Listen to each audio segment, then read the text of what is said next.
Hello there. Thanks for joining us on Lina TV News. My name is Salim Moses Alkali. The headlines.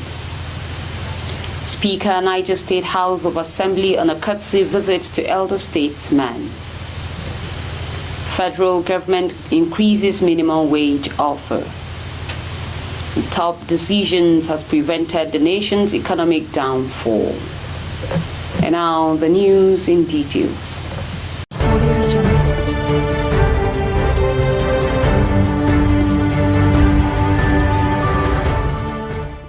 The news in details. The Speaker, Niger State House of Assembly, Right Honorable Barrister Abdul Malik Mohammed Sarkindaji, has led members of the Assembly on a courtesy visit to two former heads of state, General Ibrahim Badamasi Babangida and General Abdusalami Abubakar, at their hilltop residence in Mina. In his speech on the visit, the Speaker said the essence of the visit is to seek for their fatherly blessings. The Speaker used the visit to condole with General Abdusalami Abubakar, retired, on the death of General Garba Duba, retired.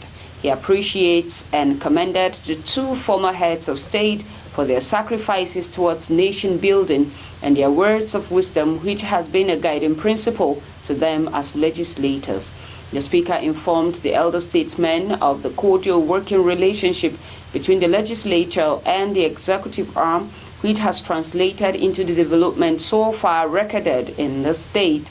In their separate remarks, General Ibrahim Badamasi Babangida, retired, thanked the members for the visit and commended them for doing the best since their inauguration and for having good working relationship with the executive arm for the overall development of the state. Similarly, General Abdusalami equally stated that if there is no synergy between the arms of government, there will be no meaningful progress in the state. He commended their efforts and also encouraged them to continue in this direction for a better and prosperous Niger State.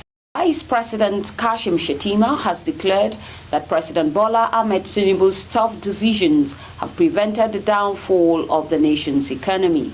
Kashim Shettima made the declaration at the APC Professionals Forum Roundtable Conference yesterday.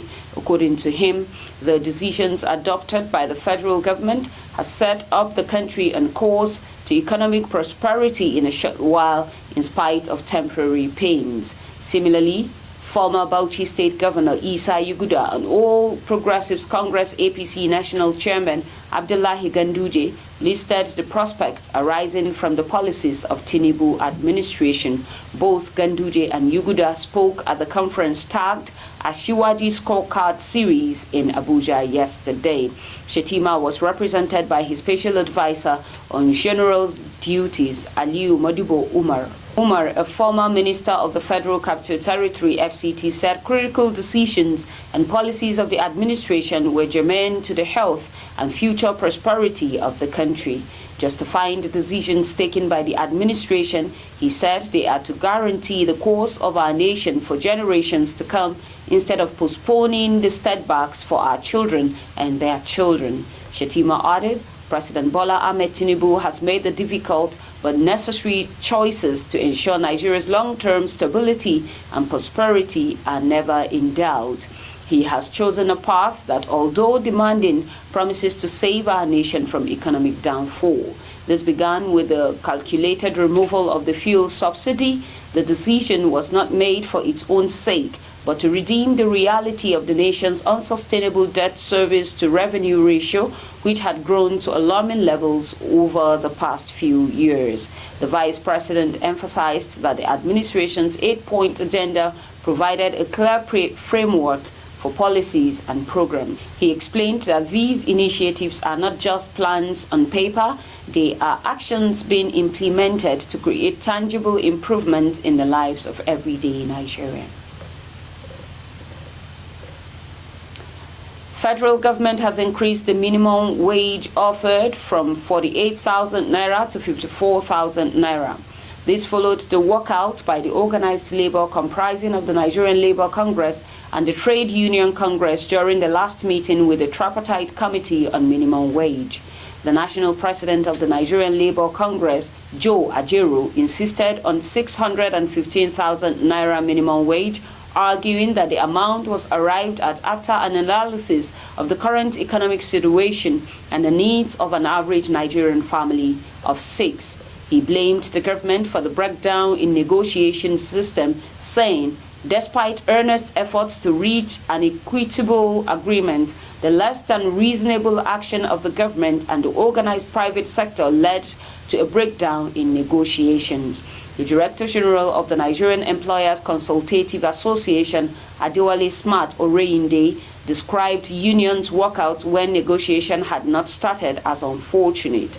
The NECA DG admonished the union leaders to reconsider their position and return to the negotiation table in the interest of their members and national development. Ajaero, however, justified their decision to abandon the negotiation, saying the government's proposal of a paltry 48,000 naira as the minimum wage does not only insult the sensibilities of Nigerian workers, but also falls significantly short of meeting their needs as aspirations. Though it is worth noting that even the least paid workers in the private sector receive 78,000 naira, as clearly stated by the OPS, highlighting the stark disparity between the proposed minimum wage and prevailing standards, further demonstrating the unwillingness of employers and government to faithfully negotiate a fair national minimum wage for workers in Nigeria. Furthermore, the government's failure to provide any substantiated data to support their offer exacerbates the situation. This lack of transparency and good faith undermines the credibility of the negotiation process and erodes trust between the parties involved. The NLC president noted that the unions remained committed to fighting for the rights and interests of Nigerian workers.